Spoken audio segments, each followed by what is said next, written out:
Hello students. आज B are Ambedkar के राजनीतिक चिंतन के व्याख्यान के दूसरे भाग में हम बी आर अम्बेडकर के अस्पृश्यता पर दिए गए विचार और उनके प्रयास, सामाजिक न्याय और संवैधानिक लोकतंत्र की बी आर अम्बेडकर की अवधारणा को समझने का प्रयास करेंगे। जैसा कि हमने पिछले व्याख्यान में जाति पर बी आर अम्बेडकर के विचार को समझते हुए देखा था कि उन्होंने अपने अनेक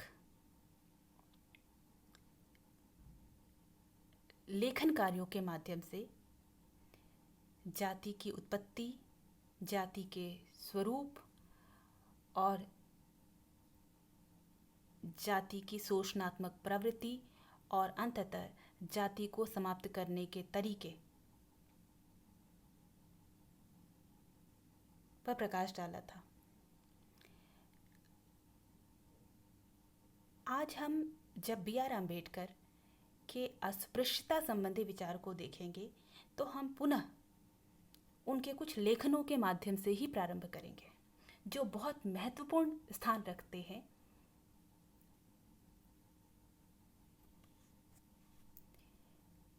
अम्बेडकर ने अस्पृश्यों की उत्पत्ति को ढूंढने के प्रयास में एक बहुत महत्वपूर्ण कार्य किया, the untouchables who were they and why they became untouchables 1948 में। इस कार्य में अम्बेडकर ने अस्पृश्यों की उत्पत्ति का अभी तक के जितने स्थापित सिद्धांत थे उससे परे एक नया सिद्धांत दिया। उन्होंने अस्पृश्यता के किसी नस्लीय या प्रजातीय या व्यावसायिक आधार को अस्वीकार किया और अपना एक नई अवधारणा, टूटे हुए लोगों की अवधारणा दी और जिसके माध्यम से उन्होंने अस्पृश्यों के उत्पत्ति को बौद्ध धर्म के से जोड़ने का सिद्धांत दिया। उन्होंने ये बताया अछूत टूटे हुए लोग हैं जो गांव की सीमा के बाहर रहते हैं और जिन्होंने बौद्ध धर्म को त्याग करने से मना कर दिया और इसलिए ब्राह्मण आधिपत्य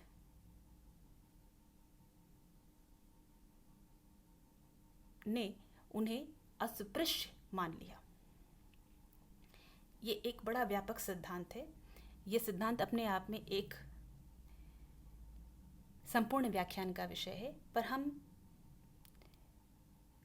मूलतः अस्पृश्यता और उसके समाधान के लिए अम्बेडकर ने जिस रणनीति की बात की, जहाँ से उनका राजनीतिक चिंतन निकलता है, जहाँ से उनका सामाजिक न्याय का सिद्धांत निकलता है, जहाँ से राज्य के प्रति और राज्य के कार्य के का उनका सिद्धांत प्रभावित होता है, हम उस पर ही ध्यान केंद्रित करेंगे।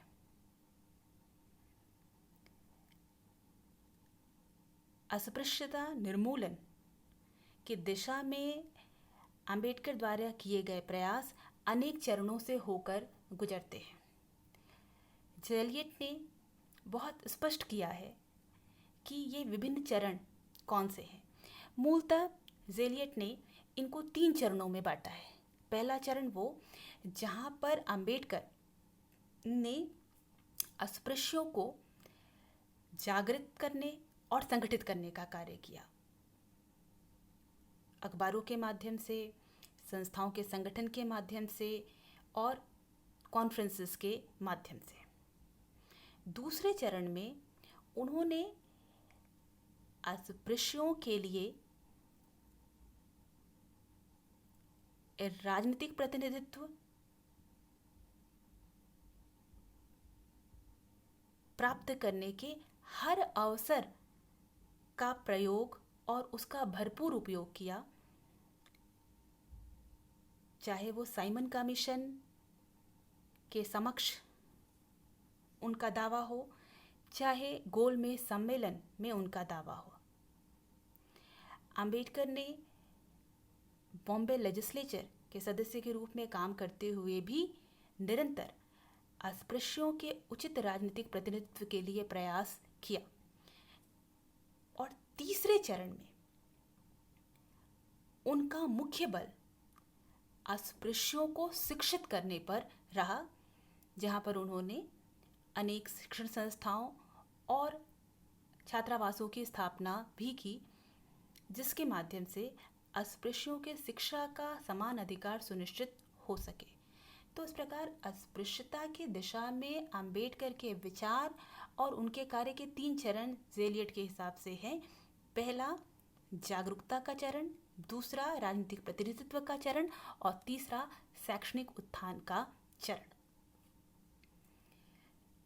अंबेडकर के लिए अस्पृश्यता उन्मूलन लोकतांत्रिक आधार की स्थापना के लिए सबसे महत्वपूर्ण है। वो यहाँ तक कहते हैं कि ये लक्ष्य उनके जीवन में स्वराज के लक्ष्य से भी ऊपर है। उन्होंने कहा,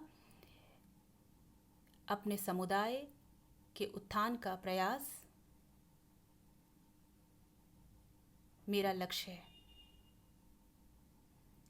किंतु ये स्पष्ट करना चाहिए कि जब वे कहते हैं कि मेरे लिए, राष्ट्र के लिए स्वराज से अधिक महत्वपूर्ण मेरे समुदाय का उत्थान है, तो उसका एक संदर्भ है।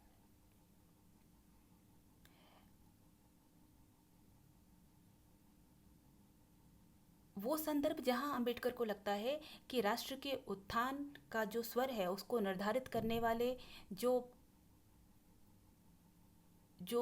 मुख्य धारा के लोग हैं, वे अस्पृश्यों के हितों को उस तरीके से प्रस्तुत नहीं कर रहे जैसे उसे प्रस्तुत किया जाना चाहिए। और इस क्रम में अंबेडकर को एक संशय है कि राष्ट्र स्वतंत्रता का विमर्श या राष्ट्र स्वतंत्रता का रास्ता अनिवार्य रूप से अस्पृश्यों के लिए स्वतंत्रता का रास्ता नहीं खोलेगा। किंतु इसका अर्थ ये बिल्कुल भी नहीं हो सकता कि राष्ट्र के लक्ष्य के प्रति अंबेडकर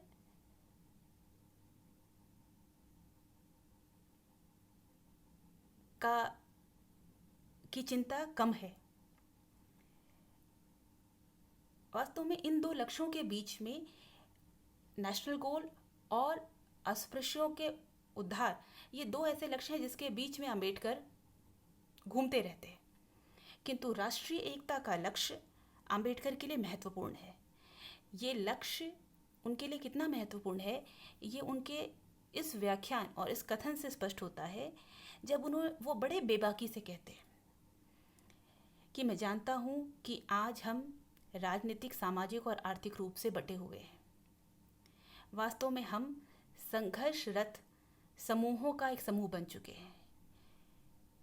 मैं ये भी स्वीकार करने से परहेज नहीं करता कि मैं इनमें से एक संघर्षरत समूह का नेतृत्व करता हूं। इन सब के बावजूद मैं इस बात के लिए पूर्णतः भरोसा रखता हूं कि इस विश्व में हमारे देश को एक होने से कोई भी नहीं रोक सकता। इसकी सभी जाति, सभी पंथों के बावजूद मुझे थोड़ा भी हिचकिचाहट नहीं है ये कहने में कि हम एक संगठित जन का निर्माण करेंगे। यानी राष्ट्रीय एकता का लक्ष्य अंबेडकर को प्रिय है।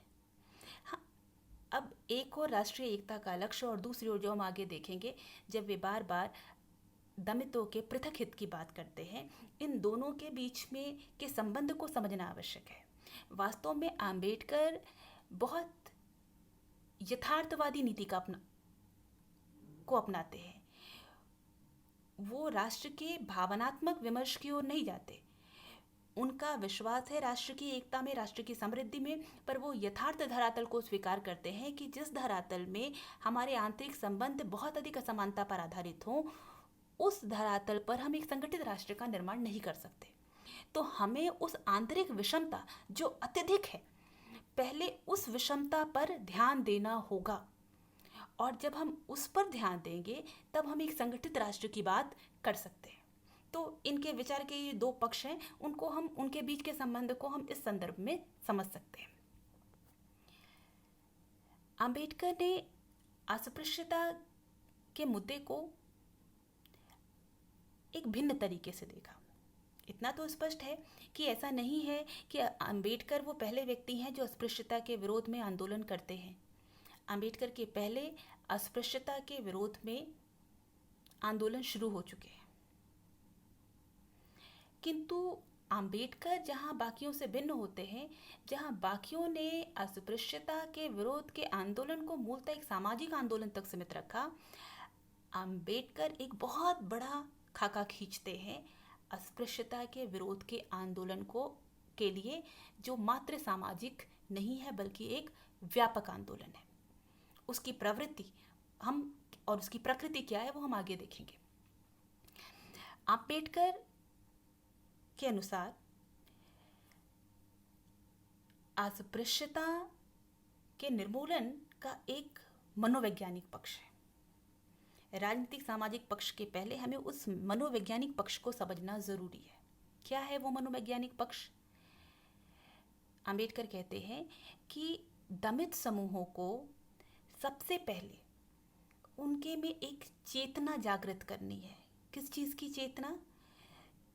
उस आरोपित आत्मछवि से मुक्त करने की चेतना।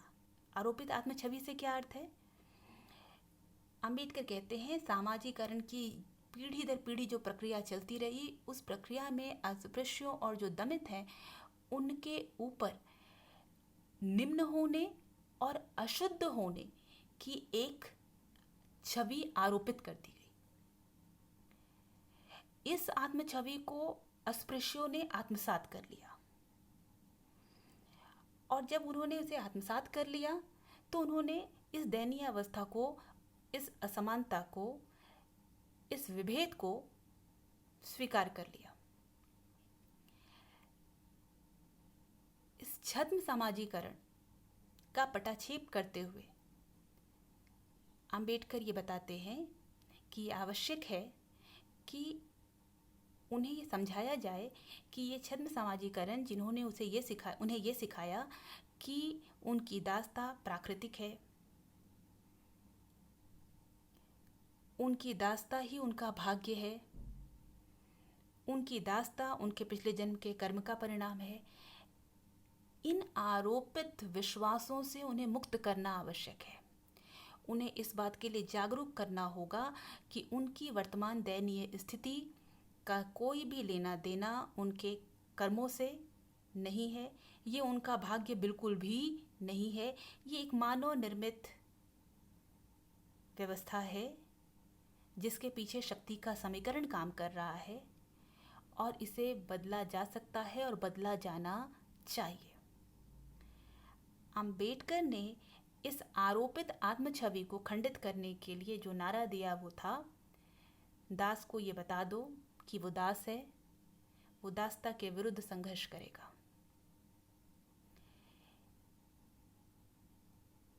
अंबेडकर ये मानते हैं कि अगर अस्पृश्यों का उत्थान होना है तो इसके लिए ये आवश्यक है कि अस्पृश्यों के दृष्टिकोण में परिवर्तन आना चाहिए। जब तक उनके दृष्टिकोण में परिवर्तन नहीं आता, जब तक वो आरोपित हीनता से मुक्त नहीं होते, जब तक वे अपने गरिमा के अधिकार को स्वीकार नहीं करते, तब तक उनका उत्थान संभव नहीं है। अंबेडकर इस बात को बिल्कुल भी स्वीकार नहीं करते कि हम उच्च जाति के हिंदुओं के दृष्टिकोण में परिवर्तन करके अस्पृश्यों की स्थिति को सुधार सकते हैं, क्योंकि अंबेडकर मानते हैं कि स्थिति में सुधार किसी चैरिटी का विषय नहीं है। ये तभी हो सकता है जब वे स्वयं आत्म सहायता के लिए प्रस्तुत हों। इस स्थिति में परिवर्तन के लिए अस्पृश्यों को स्वयं अपनी सहायता के लिए आगे आना होगा। उन्हें अपने अधिकारों को समझना होगा, उन्हें अपनी क्षमता को समझना होगा, और इसलिए वो कहते हैं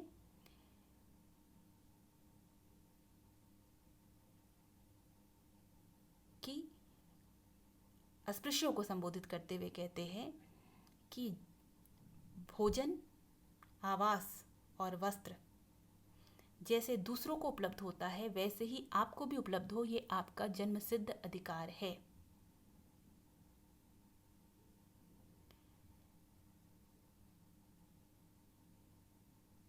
यदि आप ये चाहते हैं कि आप एक सम्मानित जीवन जिए तो आपको आत्म सहायता के सिद्धांत में विश्वास करना पड़ेगा। अर्थ क्या है?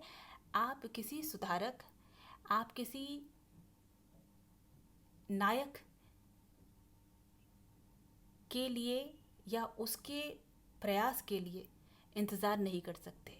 ये आपके अधिकार का प्रश्न है और आपको ही उसके लिए आगे आना पड़ेगा। यहाँ पर अंबेडकर अस्पृश्यता के निर्मूलन के लिए अस्पृश्यों को स्वयं में एजेंसी के रूप में प्रस्तुत करते हैं, जो स्वयं अपनी स्थिति का परिवर्तन ला सकते हैं। अंबेडकर अस्पृश्यता को मात्र सामाजिक मुद्दा नहीं मानते, हम मानते हैं इसके अनेक आयाम हैं, सामाजिक, राजनीतिक, आर्थिक और धार्मिक, और इसलिए इसके निर्मूलन के लिए केवल नैतिक सामाजिक दृष्टिकोण काम नहीं कर सकता। इसके लिए हमारे पास एक राजनीतिक दृष्टिकोण होने की आवश्यकता है।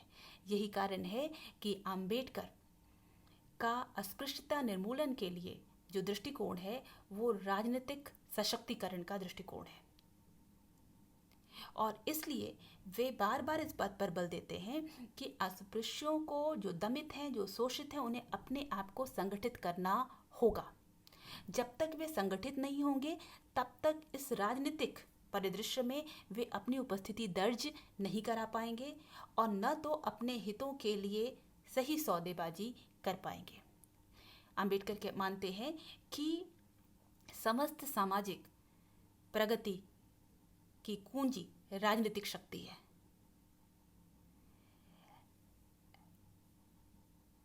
अनुसूचित जातियां अपना उत्थान या उद्धार तभी कर सकती हैं जब उनके हाथ में राजनीतिक शक्ति हो, जब वे राजनीतिक शक्ति के लिए अपने आप को संगठित कर लें एक दल के रूप में, और जब वे बाकी प्रतियोगी दलों के साथ एक शक्ति संतुलन के संबंध में खड़ी हो पाएंगी, तभी वे अपना उद्धार कर सकती हैं। इस प्रकार हम इस तर्क में ये देख सकते हैं कि अंबेडकर का दृष्टिकोण अस्पृश्यता निर्मूलन के लिए अभी तक के जितने दृष्टिकोण हैं उससे बिल्कुल भिन्न है। वे अस्पृश्यों को एक राजनीतिक शक्ति के रूप में खड़ा करना चाहते हैं, क्योंकि लोकतंत्र में जब तक वे संगठित नहीं होंगे तब तक उनकी मांगें प्रभावी ढंग से स्वीकार नहीं की जाएंगी।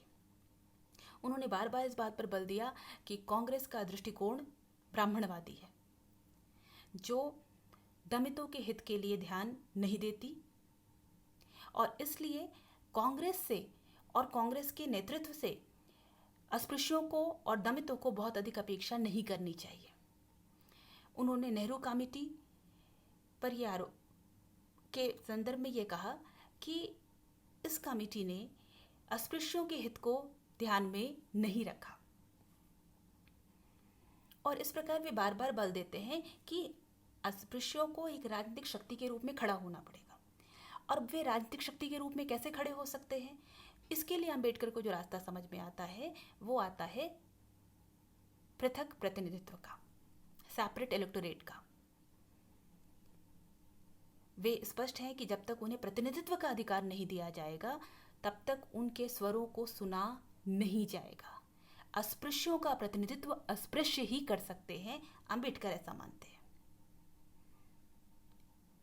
जब उन्होंने अस्पृश्यों के लिए पृथक मताधिकार की मांग की और उसको स्वीकृति भी मिली, पर गांधी के आमरण अनशन की वजह से जब उन्हें ये मांग वापस लेनी पड़ी और उन्हें इस बात में संतोष करना पड़ा कि पृथक प्रतिनिधित्व तो नहीं होगा, किंतु अस्पृश्यों के लिए, शेड्यूल कास्ट के लिए सीट्स को आरक्षित किया जाएगा। अंबेडकर ने माना कि इससे अस्पृश्यों को वो प्रतिनिधित्व नहीं मिलेगा जो उन्हें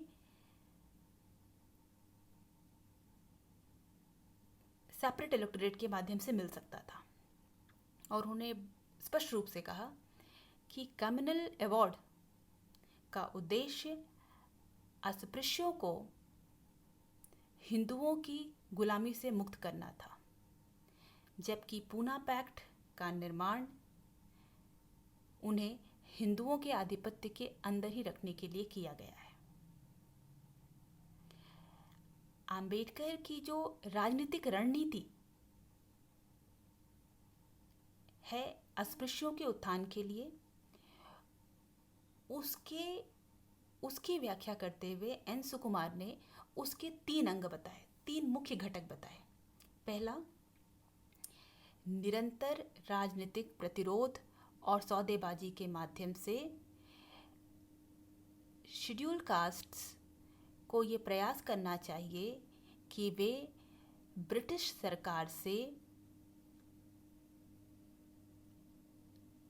सुरक्षात्मक प्रावधान और अधिकारों को प्राप्त करने का प्रयास करें। दूसरा, उच्च जाति के हिंदू, मुसलमान तथा दलित जातियां, ये भारतीय समाज के 3 अलग अलग और स्वतंत्र तत्व हैं या घटक हैं। इसलिए सामाजिक सुधार की किसी भी योजना को स्वीकार करने के पहले इन तीनों से विचार विमर्श होना चाहिए। और तीसरा, दलित जातियों को राजनीतिक शक्ति को प्राप्त करने का प्रयास करना चाहिए, क्योंकि यही एकमात्र तरीका है जिसके माध्यम से वो अपना विकास कर सकते हैं और अपने अधिकारों की रक्षा कर सकते हैं। अंबेडकर अस्पृश्यों के लिए राजनीतिक शक्ति, संवैधानिक अधिकार, सीटों का आरक्षण, नौकरी में आरक्षण, इन सब को इसलिए बहुत आवश्यक मानते हैं क्योंकि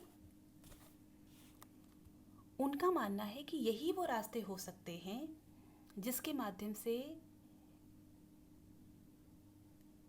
सामाजिक, आर्थिक और राजनीतिक जीवन में परिवर्तन लाया जा सकता है। क्योंकि अगर हम आर्थिक पक्ष को देखें तो अंबेडकर को ये स्पष्ट है कि इस वर्ग के पास न तो औद्योगिक क्षेत्र में और ना ही कृषि क्षेत्र में आर्थिक शक्ति है, और जो पूंजीवादी व्यवस्था विकसित हो रही है उसमें भी उन्हें तुरंत ये शक्ति मिलने की कोई संभावना नहीं है। तो सशक्तिकरण का सिर्फ एक रास्ता है कि वे राजनीतिक शक्ति, जिसका वितरण राज्य के द्वारा समानता के आधार पर किया जा सकता है, तो उस राज्य पर दबाव डालकर अपने लिए वे राजनीतिक शक्ति को प्राप्त करें, और जिसके माध्यम से भविष्य में सामाजिक, आर्थिक और राजनीतिक जीवन में वास्तविक परिवर्तन हो सकता है।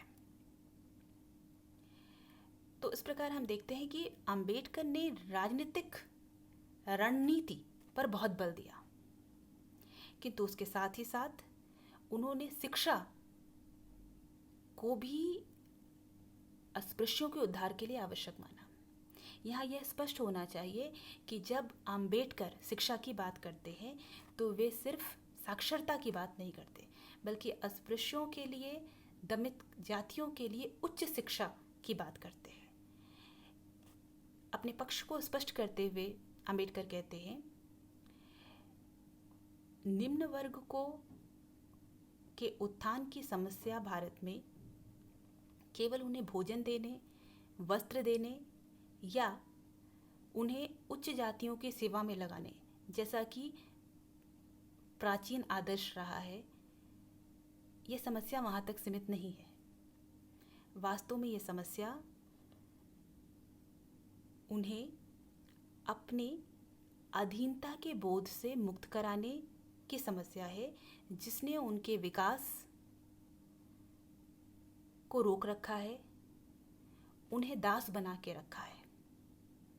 समस्या ये है कि उनमें अपने जीवन के महत्व,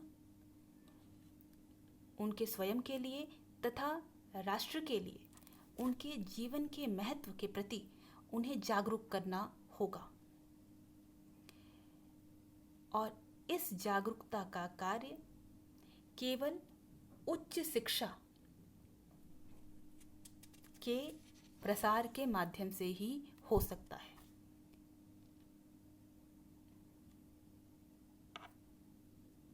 तो हमने इस प्रकार देखा कि अंबेडकर का अस्पृश्यता को लेकर एक विशिष्ट दृष्टिकोण है। इस दृष्टिकोण की छाप संविधान में भी दिखती है, जिसकी चर्चा हम आगे करेंगे। ये बहुत रोचक है कि अंबेडकर और गांधी दोनों ही ऐसे नाम हैं जिन्होंने आजीवन अस्पृश्यता के समाप्त करने के लिए, उसके निर्मूलन के लिए प्रयास किया। दोनों ही मानते हैं लोकतांत्रिक भारत और अस्पृश्यता दोनों एक साथ नहीं चल सकते। पर जो रास्ता दोनों ने इसके लिए चुना, वो रास्ता इतना भिन्न था कि उस भिन्नता में समन्वयन संभव नहीं लगता। अंबेडकर की दृष्टि हमने अभी देखी। अब हम देखेंगे कि अंबेडकर और गांधी के बीच अस्पृश्यता के मुद्दे पर किन विषयों पर भेद था, विरोध था। जहां गांधी के लिए अस्पृश्यता मूलतः एक सामाजिक मुद्दा है, जिसे सामाजिक और मानवतावादी दृष्टिकोण के द्वारा सुलझाने की आवश्यकता है। वहीं अंबेडकर के लिए यद्यपि इस मुद्दे का एक सामाजिक पक्ष है, किंतु इसका एक राजनीतिक और आर्थिक पक्ष भी है। और इसलिए अंबेडकर की दृष्टि में दमित समूहों की एक विशिष्ट राजनीतिक पहचान का निर्माण करना आवश्यक है और उनका राजनीतिक सशक्तिकरण करना आवश्यक है। इन दोनों दृष्टिकोणों में जो भेद है वो हमने अभी ही कम्युनल अवार्ड पर अंबेडकर और गांधी के बीच जो मतभेद है उसमें देखा। गांधी ये मानते हैं कि अस्पृश्यता का निर्मूलन का जो सूत्रधार होना चाहिए वो उच्च जाति को होना चाहिए, क्योंकि गांधी हृदय परिवर्तन की धारणा में विश्वास करते हैं। वे मानते हैं जब तक उच्च जाति के हृदय परिवर्तन नहीं होता तब तक अस्पृश्यों के अधिकारों की मांग करने के बावजूद वो अधिकार स्थायी नहीं हो सकते।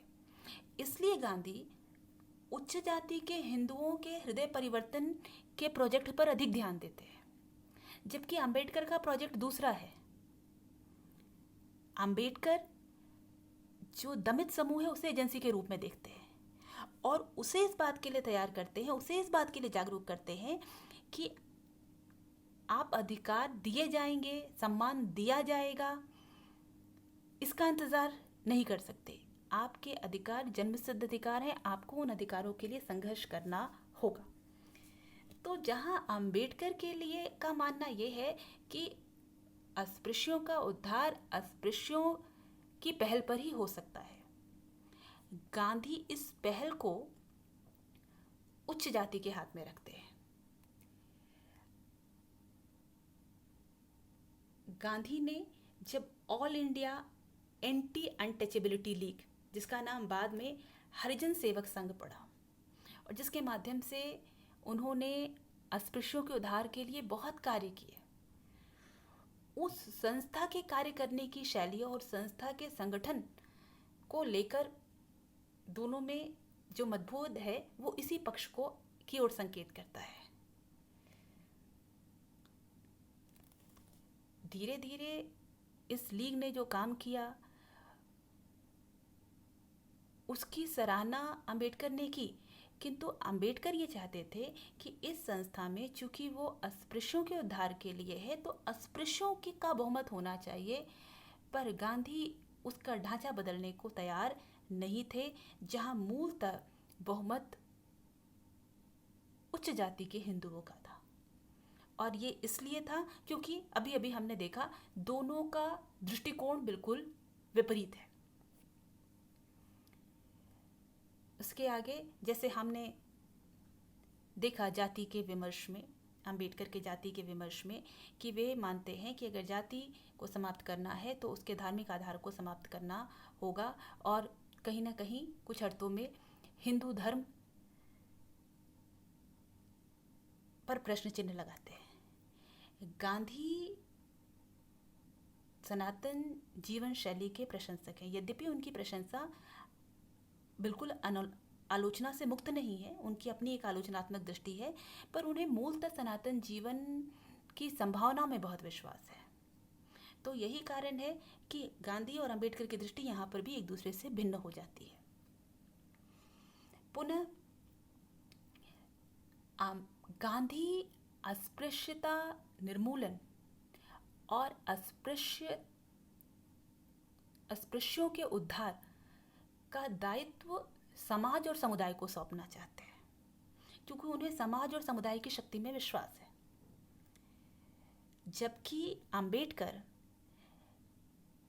को वर्तमान भारत के समाज और समुदाय जो जातिगत आधार पर हैं, जो श्रेणीगत हैं, जो सामंतवादी हैं, उस पर बहुत अधिक भरोसा नहीं है। इसलिए वे इस कार्य को राज्य के माध्यम से पूरा करना चाहते हैं और राज्य को सोशल वेलफेयर के माध्यम के रूप में स्थापित करते हैं। और गांधी का अराजकतावादी दृष्टिकोण इसको स्वीकार करने के लिए तैयार नहीं है। तो इस बिंदु पर भी दोनों एक दूसरे से अलग हैं। इसी क्रम में भावी स्वराज की जो गांधी की कल्पना है, अंबेडकर उससे भी सहमत नहीं है। गांधी की ये दृष्टि कि ग्रामीण स्वराज और गांव को स्वराज के मूल यूनिट के रूप में प्रस्तुत करना या मूल इकाई के रूप में प्रस्तुत करने का जो विचार है, अंबेडकर को स्वीकार्य नहीं है, क्योंकि अंबेडकर ये मानते हैं कि जो ग्रामीण मानस है वो जातिगत बंधनों में डूबा हुआ है, इसलिए वो स्वराज का माध्यम नहीं हो सकता। तो इस प्रकार अनेक बिंदुओं पर अंबेडकर और गांधी के विचारों में भेद है। यद्यपि कुछ ऐसे विषय हैं जिसमें दोनों एक दूसरे के निकट दिखते हैं, जैसे कि अस्पृश्यता के वैधानिक निर्मूलन, अस्पृश्यों के मंदिर में प्रवेश करने का मुद्दा। ये वे मुद्दे हैं जहां वो दोनों एक दूसरे के पास या एक दूसरे से थोड़े निकट दिखते हैं, पर दोनों की मूल दृष्टि एक दूसरे से बिल्कुल भिन्न है। अब हम संवैधानिक लोकतंत्र पर अंबेडकर के विचार को समझेंगे। अंबेडकर सामाजिक लोकतंत्र, राजनीतिक लोकतंत्र और संवैधानिक लोकतंत्र को एक सम्यक व्यवस्था या अंतर संबंधित व्यवस्था मानते हैं। अंबेडकर ये मानते हैं कि सामाजिक लोकतंत्र के बिना राजनीतिक लोकतंत्र संभव नहीं है, और भारत जैसे समाज में इसका माध्यम संवैधानिक लोकतंत्र ही हो सकता है। बार बार अंबेडकर द्वारा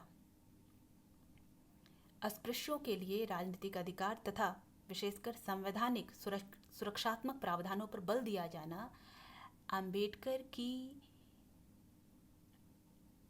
संवैधानिक लोकतंत्र में आस्था को अभिव्यक्त करता है। अंबेडकर ने आरंभ में कुछ सत्याग्रह और आंदोलन दमित समूहों में जागरूकता उत्पन्न करने के लिए ज़रूर आयोजित किए, किंतु उसके बाद अंबेडकर का मूल दृष्टिकोण यही रहा कि जो भी परिवर्तन हैं वे संवैधानिक लोकतंत्र में आस्था के माध्यम से ही लाए जा सकते हैं। अंबेडकर का कानून के शासन में अत्यधिक विश्वास है। वे मानते हैं कानून के समक्ष समानता और कानून का समान संरक्षण, यही वे दो आधार हैं जो एक समता मूलक समाज की स्थापना कर सकते हैं। गांधी से ठीक परे जिन्हें संसदीय लोकतंत्र के ढांचे में विश्वास नहीं, अंबेडकर संसदीय लोकतंत्र का जो ब्रिटिश मॉडल है उसमें असीम संभावनाएं देखते हैं। वे मानते हैं कि ये वो व्यवस्था है जो व्यक्तिगत हित और सार्वजनिक हित के बीच में समझौते के लिए एक विशाल धरातल प्रस्तुत करती है। किंतु वे इस बात पर भी बल देते हैं कि भारत जैसे विविधता पूर्ण समाज में बहुसंख्यकवाद के लिए कोई स्थान नहीं होना चाहिए, जो सामान्य रूप से संसदीय लोकतंत्र में, क्योंकि बहुमत का शासन होता है, तो वहाँ ये भय बना रहता है। और भारत की विशिष्ट स्थिति को देखते हुए अंबेडकर स्पष्ट करते हैं कि किसी भी बड़े व्यापक लक्ष्य के नाम पर, चाहे वो अच्छा शासन हो, चाहे वो दक्षता भरा शासन हो, चाहे वो स्थायी शासन हो, इनमें से किसी भी नाम पर बहुसंख्यकवाद को आरोपित नहीं किया जा सकता या उसे न्यायोचित नहीं ठहराया जा सकता। क्यों?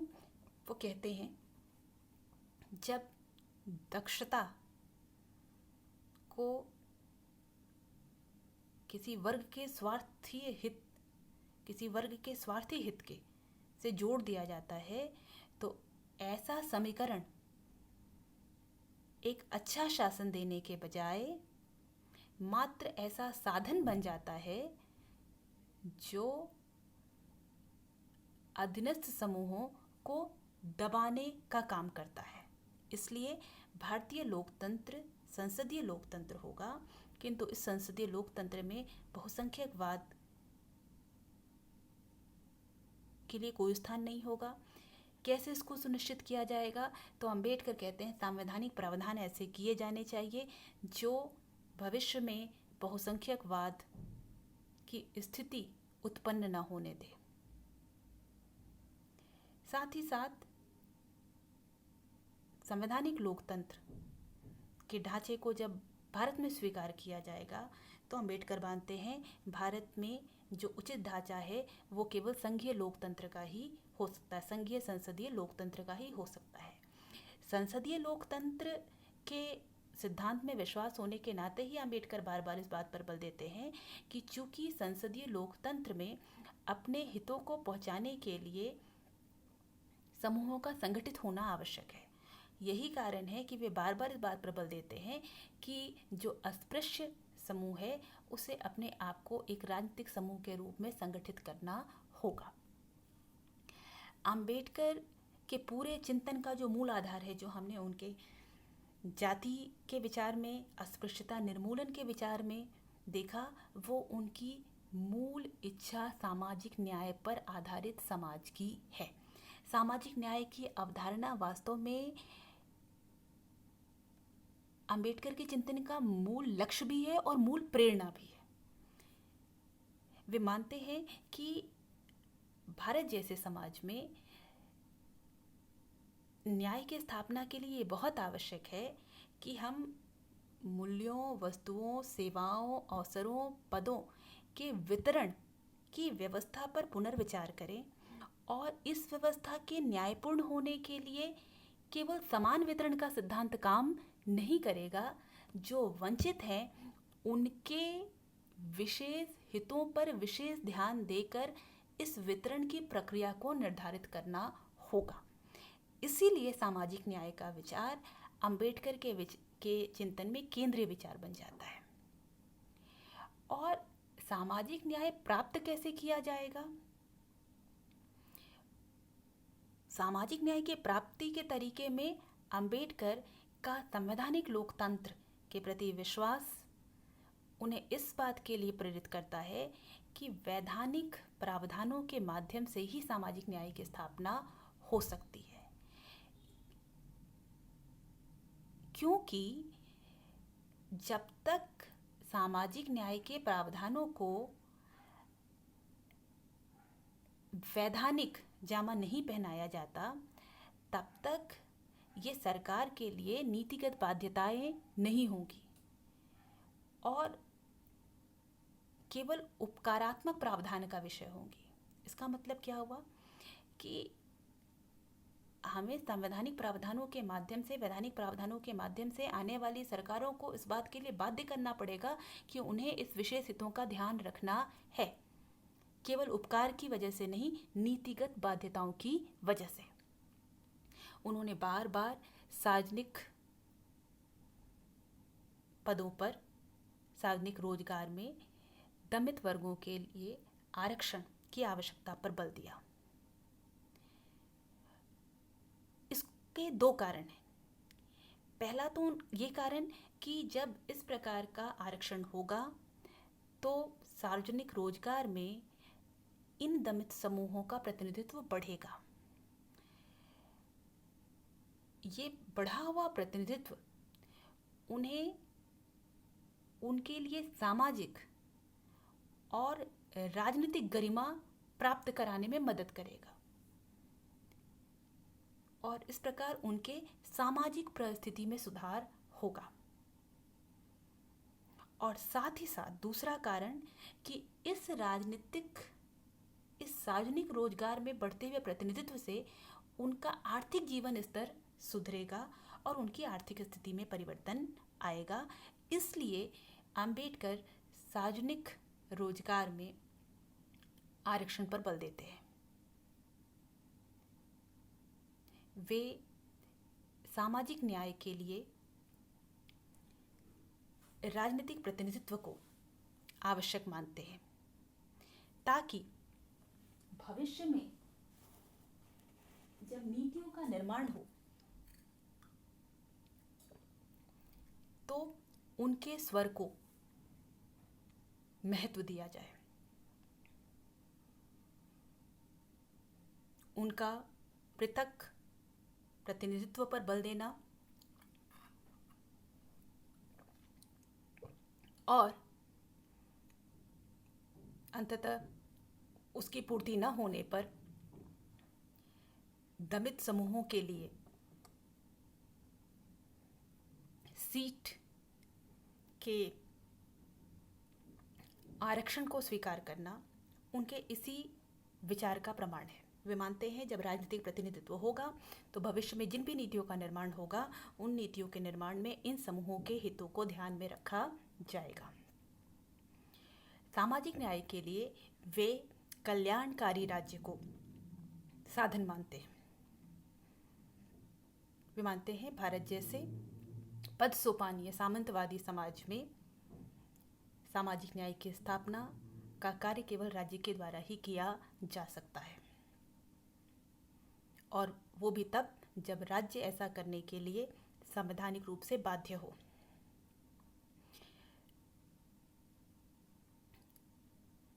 सामाजिक न्याय संबंधी प्रावधानों को संविधान में शामिल कराने के लिए अंबेडकर द्वारा किए गए प्रयास उनके इसी दृष्टिकोण का परिणाम था। यहाँ इस बात पर ध्यान देना बहुत ज़रूरी है कि अधिकतर सुरक्षात्मक प्रावधानों को संविधान में अंबेडकर ने अधिकार के श्रेणी में रखा या उस क्षेत्र में इसका उल्लेख किया जहाँ अधिकारों का उल्लेख था, क्योंकि इसके माध्यम से अंबेडकर ये प्रेषित करना चाहते थे कि ये प्रावधान उन वर्गों के अधिकार का विषय है, न कि सरकार की दयालुता का विषय या सरकार में जिसकी का बहुमत है उसकी दयालुता का विषय, बल्कि ये उनके संवैधानिक अधिकार के विषय हैं। तो इस प्रकार हमने अंबेडकर के सामाजिक न्याय के विचार को देखा।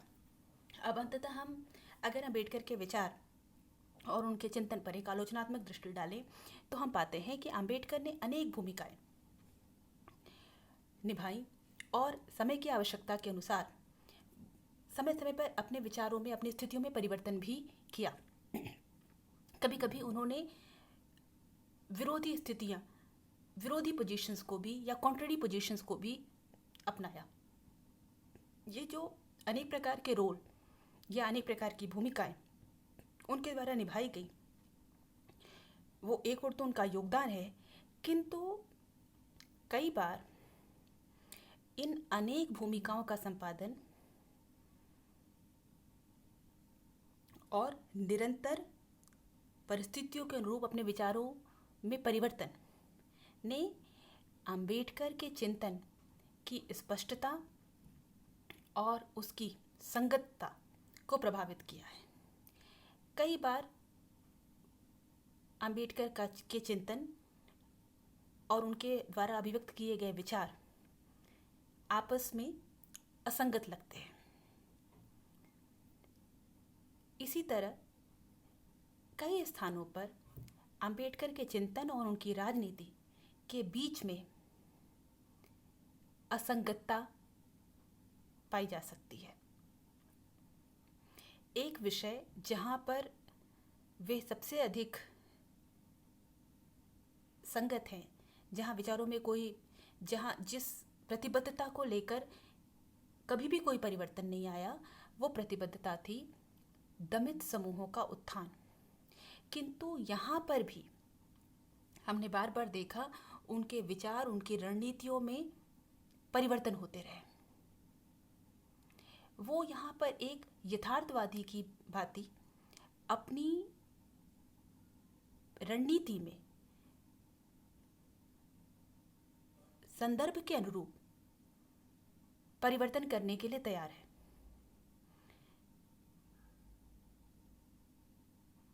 और संभवतः ये उनके चिंतन का सामर्थ्य है। जेफरलेट ने अंबेडकर के अनेक ऐसे प्रयासों की ओर संकेत भी किया जो पूरे नहीं हो पाए। यदि अंबेडकर के अनेक प्रयास हमें संवैधानिक प्रावधानों के रूप में सफल दिखते हैं, तो उनके अनेक ऐसे भी प्रयास थे जो सफल नहीं रहे।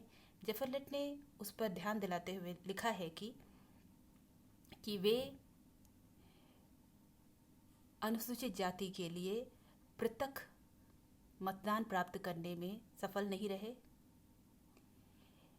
वे अपने कई सामाजिक सुधार प्रयास जैसे हिंदू कोड बिल को पूरा कराने में असमर्थ रहे, और वे